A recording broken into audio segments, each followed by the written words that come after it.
بسم اللہ الرحمن الرحیم۔ السلام علیکم ورحمۃ اللہ وبرکاتہ۔ حضرت عبداللہ بن عباس رضی اللہ تعالیٰ عنہ سے روایت ہے کہ حضرت عمر فاروق رضی اللہ تعالیٰ عنہ ایک صبح نماز کے لیے مسجد پہنچے تو آپ رضی اللہ تعالیٰ عنہ نے دیکھا کہ ایک شخص محراب میں سویا ہوا ہے۔ آپ نے اپنے غلام کو حکم دیا کہ اسے بیدار کیا جائے۔ غلام نے قریب جا کر دیکھا تو پتہ چلا کہ زنانہ لباس میں ایک سر کٹے ہوئے مرد کی لاش ہے۔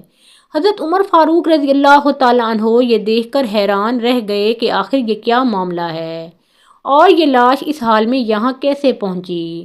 آخر کار آپ رضی اللہ تعالیٰ عنہ اس معاملے کو سلجھانے کے لیے حضرت علی رضی اللہ تعالیٰ عنہ کی خدمت میں حاضر ہوئے۔ آپ نے تمام صورتحال حضرت علی رضی اللہ تعالیٰ عنہ کے سامنے بیان کی۔ انہوں نے فرمایا فی الحال اس لاش کو دفن کر دیا جائے اور اس وقت کا انتظار کیا جائے جب 9 ماہ کے بعد اس مقام پر ایک بچہ نظر آئے گا تو اس وقت تمام حال سب کے سامنے کھل کر آ جائے گا۔ حضرت عمر فاروق رضی اللہ تعالیٰ عنہ نے آپ رضی اللہ تعالیٰ عنہ سے دریافت کیا کہ یہ سب کچھ کیا ہے اور آخر 9 ماہ کے بعد بچہ کہاں سے آئے گا۔ انہوں نے فرمایا مجھے میرے بھائی رسول اللہ صلی اللہ علیہ وآلہ وسلم نے اس معاملے کی خبر پہلے ہی دے دی تھی، اس لیے وقت کا انتظار کیا جائے۔ وقت گزرتا گیا۔ ٹھیک 9 ماہ کے بعد ایک صبح حضرت عمر فاروق رضی اللہ تعالیٰ عنہ مسجد میں داخل ہوئے اور اس مقام پر جہاں کچھ عرصہ پہلے ایک سر کٹے ہوئے مرد کی لاش ملی تھی اسی محراب سے ایک بچے کی رونے کی آواز آئی۔ آپ رضی اللہ تعالیٰ عنہ قریب گئے، اس بچے کو گود میں اٹھا کر بے اختیار فرما دیا بے شک اللہ کے رسول بھی سچے اور ان کے بھائی بھی سچے ہیں۔ آپ رضی اللہ تعالیٰ عنہ اس بچے کو لے کر حضرت علی رضی اللہ تعالیٰ عنہ کے پاس گئے اور حضرت علی رضی اللہ تعالیٰ عنہ نے فرمایا اس بچے کے لیے ایک انصار دائی کا انتظام کیا جائے جو اس بچے کو دودھ پلائے اور اس کا تمام خرچہ بیت المال سے ادا کیا جائے۔ آپ رضی اللہ تعالیٰ عنہ کے حکم کے مطابق ایسا ہی کیا گیا۔ کچھ عرصے کے بعد عید رمضان آئی۔ حضرت علی رضی اللہ تعالیٰ عنہ نے فرمایا اس بچے کو اچھی پوشاک پہنا کر عید کے دن مسجد میں لے جایا جائے اور دائی کو حکم دیا کہ جو عورت اس بچے کو پیار کرے اور یہ کہے کہ اے مظلوم، اے پسرے مظلومہ، بس اس عورت کو میرے پاس لایا جائے۔ دائی آپ رضی اللہ تعالیٰ عنہ کے حکم کے مطابق بچے کو اچھی پوشاک پہنا کر مسجد میں لے گئی۔ وہاں اس نے دیکھا کہ ایک خوبصورت لڑکی نے آ کر اس بچے کو پیار کیا اور وہی الفاظ دہرائے۔ پھر جب وہ جانے لگی تو دائی نے اس کا دامن پکڑ لیا اور کہا کہ میں تجھے حضرت علی رضی اللہ تعالیٰ عنہ کے پاس لے جاؤں گی۔ لڑکی پریشان ہوئی اور کہنے لگی خدارا ایسا نہ کریں، مجھے حضرت علی رضی اللہ تعالیٰ عنہ کے سامنے نہ لے جائیں، مجھے شرمندگی ہوگی۔ دائی اس کو چھوڑنے پر راضی نہ ہوئی۔ آخر اس لڑکی نے کافی پیسے اور اچھے کپڑوں کا لالچ دے کر اپنی جان چھڑائی اور دائی سے کہنے لگی کہ حضرت علی رضی اللہ تعالیٰ عنہ کو کچھ نہ بتانا اور یہ بتانا کہ مجھے کوئی عورت ہی نہیں ملی تھی۔ اگر اسی طرح تو عید الاضحیٰ کے دن بھی مجھے اس بچے سے ملا دے گی تو میں تجھے اس سے بھی زیادہ انعام دوں گی۔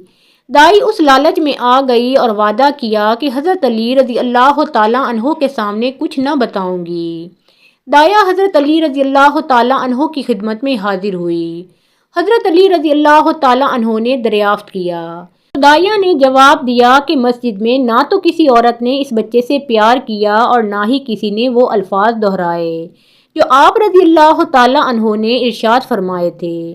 آپ رضی اللہ تعالیٰ عنہ نے دائی کا کلام سننے کے بعد فرمایا تو سب کچھ جھوٹ کہہ رہی ہے، سچ تو یہ ہے کہ وہ جوان لڑکی آئی، تو نے اس کا دامن پکڑا، اس لڑکی نے تیرے سامنے التجا کی اور تجھے انعام سے نوازا اور تو مان گئی اور پھر تو نے وعدہ کیا کہ میں عید الاضحیٰ کے دن بھی پھر اس بچے کو لاؤں گی جس کے عوض وہ لڑکی تجھے بہت سا انعام دے گی۔ آپ رضی اللہ تعالیٰ عنہ کی زبان مبارک سے سچ سننے کے بعد دائی گھبرا گئی اور عرض کی مجھے معاف فرما دیں، اب میں کبھی جھوٹ نہ کہوں گی۔ آپ رضی اللہ تعالیٰ عنہ حکم دیں تو میں اس عورت کو گرفتار کر کے آپ رضی اللہ تعالیٰ عنہ کی خدمت میں حاضر کروں۔ آپ رضی اللہ تعالیٰ عنہ نے فرمایا نہیں، اب تم عید الاضحیٰ کا انتظار کرو، جب وہ تمہیں ملے تو میرے پاس لے آنا۔ بس وقت گزرتا گیا، عید الاضحیٰ کا دن آیا۔ دایا بچے کو اچھی پوشاک پہنا کر مسجد لے گئی۔ ابھی کچھ دیر ہی گزری تھی کہ وہ جوان لڑکی آئی اور بچے کو اپنی گود میں لے کر پیار کرنے لگی۔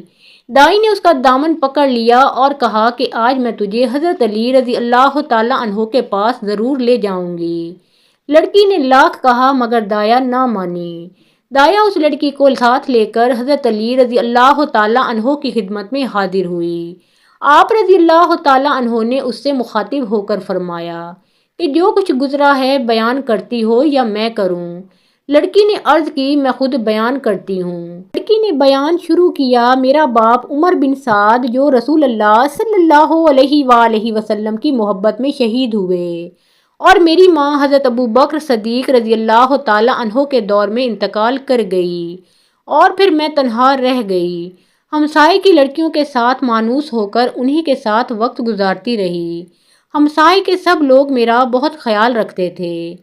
ایک دن کا ذکر ہے کہ میں ہمسائے کی چند انصار و مہاجرین لڑکیوں کے ساتھ بیٹھی تھی کہ ضعیف عمر کی ایک عورت ایک ہاتھ میں لاٹھی اور دوسرے ہاتھ میں تسبیح تھی، وہ میری طرف آئی، سب لڑکیوں سے ملی، سب کا نام دریافت کیا، سب کی خیریت دریافت کی۔ آخر میں وہ مجھ سے ملی، میرا نام بھی دریافت کیا۔ میں نے اسے بتایا کہ میرا نام جمیلہ ہے، میرے والد عمر بن سعد تھے جو کہ شہید ہو چکے ہیں، میری ماں بھی انتقال کر چکی ہیں۔ اس بڑھیا نے پوچھا کیا تیری شادی ہوئی ہے؟ تو میں نے کہا کہ نہیں۔ یہ سن کر وہ کہنے لگی تو کیسی لڑکی ہے کہ بغیر شوہر کے زندہ ہے؟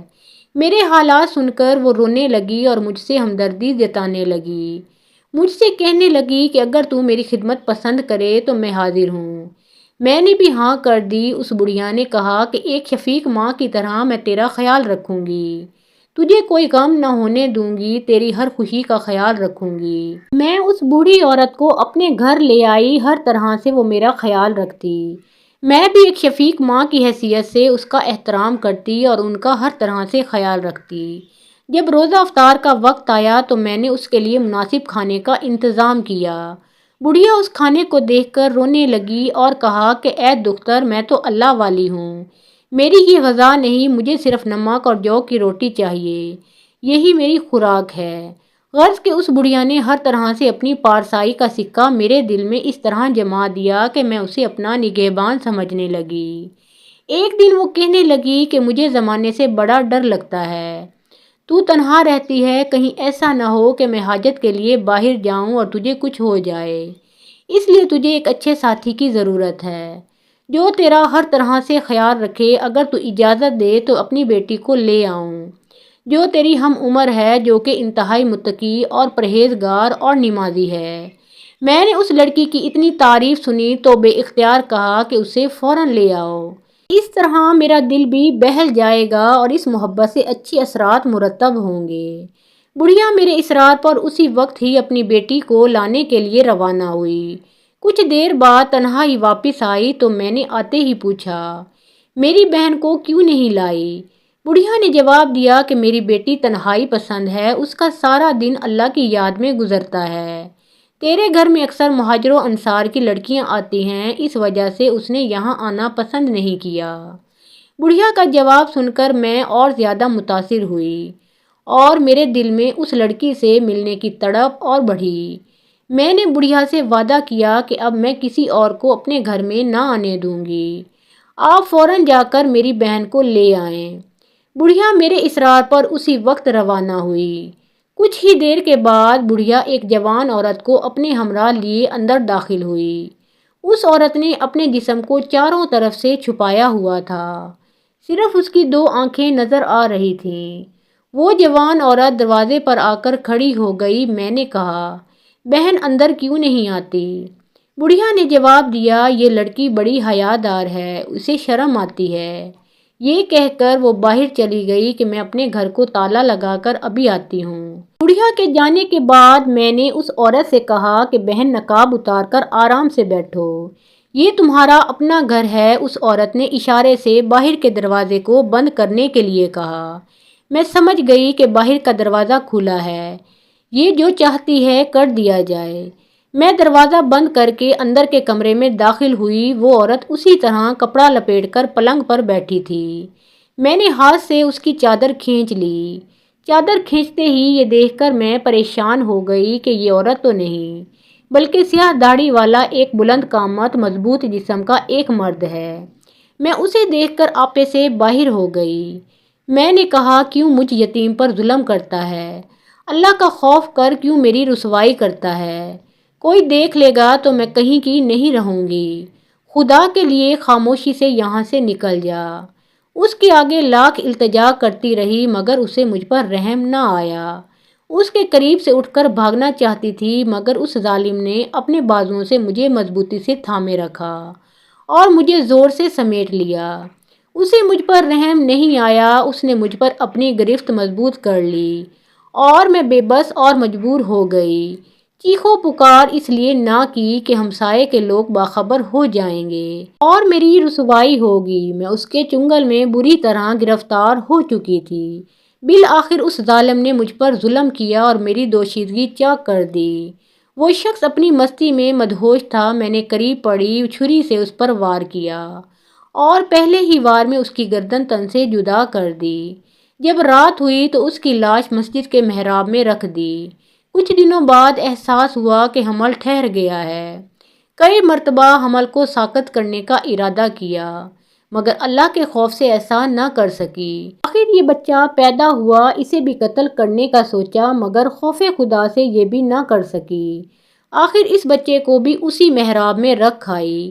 تمام حالات سننے کے بعد بے اختیار حضرت عمر فاروق رضی اللہ تعالیٰ عنہ نے فرمایا، اللہ کے رسول صلی اللہ علیہ وآلہ وسلم بھی سچے ہیں اور آپ کے بھائی بھی سچے ہیں۔ حضرت عمر فاروق رضی اللہ تعالیٰ عنہ نے حضرت علی رضی اللہ تعالیٰ عنہ سے دریافت کیا کہ اب اس عورت کے لیے کیا حکم ہے؟ آپ رضی اللہ تعالیٰ عنہ نے فرمایا، اس مقتول شخص کا خون بہا کچھ نہیں کیونکہ وہ گناہ عظیم کا مرتکب ہوا تھا۔ اس عورت پر کوئی حد نہیں کیونکہ اس کی رضامندی کے بغیر وہ شخص اس پر غالب ہوا تھا۔ اس کے بعد آپ رضی اللہ تعالیٰ عنہ نے فرمایا، اس بڑھیا کو حاضر کیا جائے تاکہ اللہ کے حق کو اس سے طلب کروں۔ حضرت علی رضی اللہ تعالیٰ عنہ نے دایا کو حکم دیا کہ بچے کو اس کی ماں کے سپرد کیا جائے۔ دوسرے دن تلاش کے بعد اس بڑھیا کو حضرت علی رضی اللہ تعالیٰ عنہ کی خدمت میں پیش کیا گیا۔ اب بڑھیا نے جمیلہ کو پہچاننے سے انکار کر دیا۔ حضرت علی رضی اللہ تعالیٰ عنہ نے فرمایا، اے بڑھیا، کیا تو قسم کھاتی ہے کہ تجھے اس واقعہ کا کوئی علم نہیں؟ بڑھیا نے کہا، ہاں، میں رب کریم کی قسم کھا کر کہتی ہوں، مجھے اس واقعہ کا کوئی علم نہیں۔ بڑھیا نے رب کی جھوٹی قسم کھائی تھی۔ قسم کھاتے ہی اس کا چہرہ سیاہ ہو گیا۔ حضرت علی رضی اللہ تعالیٰ عنہ نے فرمایا، اے بڑھیا، اپنا چہرہ آئینے میں دیکھ۔ بڑھیا نے اپنا چہرہ دیکھا تو فریاد کرنے لگی اور حقیقت کا اعتراف کیا کہ میں سب کچھ جانتی ہوں اور میری ہی وجہ سے سب کچھ ہوا ہے۔ اب مجھے معاف فرمائے، میں اپنے کردار سے تائب ہوں۔ حضرت علی رضی اللہ تعالیٰ عنہ نے دعا فرمائی، اے اللہ، اگر یہ عورت سچ کہتی ہے اور در حقیقت تائب ہوتی ہے تو اسے پہلے ہی حال میں لوٹا دے۔ مگر دعا کے بعد بھی اس کے چہرے کی سیاہی ختم نہ ہوئی تو حضرت علی رضی اللہ تعالیٰ عنہ نے فرمایا، اے ملعونہ، تو کس طرح سے تائب ہوئی ہے کہ اللہ تعالیٰ نے تجھے معاف ہی نہیں کیا؟ آپ رضی اللہ تعالیٰ عنہ نے حضرت عمر فاروق رضی اللہ تعالیٰ عنہ سے فرمایا کہ اس بڑھیا کو مدینہ سے باہر لے جا کر رجم کریں۔ حضرت اکرمہ رضی اللہ تعالیٰ عنہ فرماتے ہیں کہ ایک ملک کا بادشاہ بہت ظالم اور کنجوس تھا۔ اس نے اپنے ملک میں یہ اعلان کر دیا کہ کوئی بھی کسی فقیر یا مسکین پر کوئی چیز نہ صدقہ کرے، کوئی کسی غریب کی مدد نہ کرے۔ اگر کسی نے ایسا کیا تو میں اس کا ہاتھ کاٹ دوں گا۔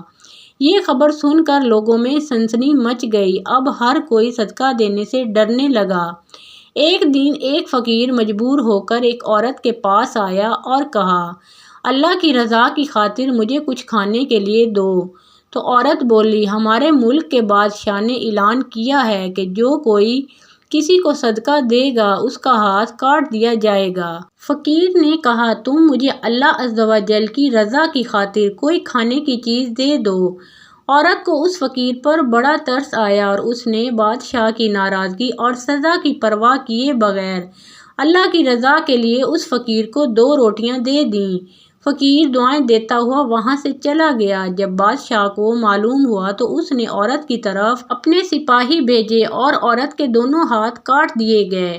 کچھ عرصہ کے بعد بادشاہ نے اپنی ماں سے کہا، مجھے کسی ایسی عورت کے بارے میں بتاؤ جو سب سے زیادہ حسین و جمیل ہو تاکہ میں اس سے شادی کروں۔ تو اس کی ماں نے کہا، ہمارے ملک میں ایک ایسی خوبصورت اور بے مثال حسن و جمال کی پیکر عورت رہتی ہے کہ میں نے آج تک اس جیسی عورت نہیں دیکھی، لیکن اس میں ایک بہت بڑا عیب ہے۔ بادشاہ نے پوچھا، اس میں کیا عیب ہے؟ تو ماں نے کہا، اس کے دونوں ہاتھ کٹے ہوئے ہیں۔ بادشاہ نے سپاہیوں کو حکم دیا کہ فلاں عورت کو میرے پاس حاضر کیا جائے۔ چند سپاہی گئے اور اسی عورت کو بادشاہ کے پاس لے آئے جس کے ہاتھ فقیر کو روٹیاں دینے کی وجہ سے کاٹ دیے گئے تھے۔ جب بادشاہ نے اس عورت کو دیکھا تو اس کے حسن و جمال نے بادشاہ کو حیرت میں ڈال دیا۔ بادشاہ نے اس سے کہا، کیا تم مجھ سے شادی کرنا چاہتی ہو؟ عورت نے کہا، مجھے کوئی اعتراض نہیں، اگر تم مجھ سے شادی کرنا چاہو تو مجھے منظور ہے۔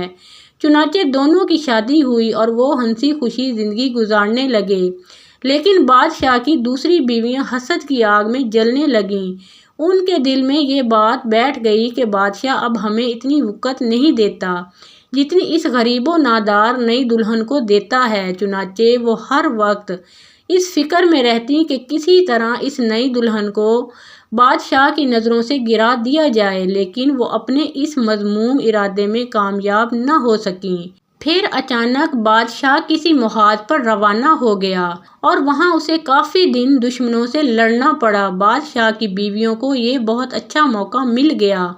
انہوں نے بادشاہ کو خط لکھا کہ تمہارے پیچھے سے تمہاری نئی دلہن نے تمہاری عزت کو داغدار کر دیا ہے اور وہ بدکار ہو گئی ہے، اور اس بدکاری کے نتیجہ میں اس کے ہاں بچہ بھی پیدا ہوا ہے۔ جب بادشاہ کو یہ خط ملا تو وہ آگ بگولا ہو گیا۔ اس نے فوراً اپنے قاصد کو یہ پیغام دے کر اپنی والدہ کے پاس بھیجا کہ اس بدکار عورت کو اس کے بچے سمیت میرے ملک سے نکال دو، اس کے گلے میں کپڑا باندھ کر بچہ اس میں ڈال دو اور انہیں کسی جنگل میں چھوڑ دو۔ اس کی ماں نے ایسا ہی کیا اور اس کے گلے میں کپڑا ڈال کر بچہ اس میں ڈال دیا، پھر اسے ملک سے دور ایک جنگل میں چھوڑ دیا گیا۔ اب وہ بیچاری تنہا جنگل میں رہ گئی، لیکن اسے اپنے رب عز و جل سے کسی قسم کا کوئی شکوہ نہ تھا، وہ اس کی رضا پر راضی تھی۔ وہ بیچاری اسی طرح جنگل میں گھومتی رہی، پیاس کی شدت نے اسے پریشان کر رکھا تھا۔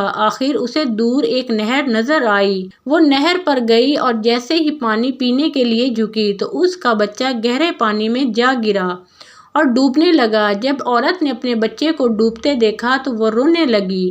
اتنے میں اس کے پاس 2 خوبصورت نوجوان آئے اور اس سے پوچھا، تم کیوں رو رہی ہو؟ اس نے کہا، میں پانی پینے کے لیے جھکی تو میرا بیٹا اس نہر میں گر کر ڈوب گیا، میں اس کے غم میں رو رہی ہوں۔ ان خوبصورت نوجوانوں نے پوچھا، کیا تو چاہتی ہے کہ ہم تیرے بچے کو نکال لائیں؟ عورت نے بےتاب ہو کر کہا، ہاں، میں چاہتی ہوں کہ اللہ عز و جل مجھے میرا بچہ واپس لوٹا دے۔ ان نوجوانوں نے دعا کی اور اس کا بچہ نکال کر اسے دے دیا۔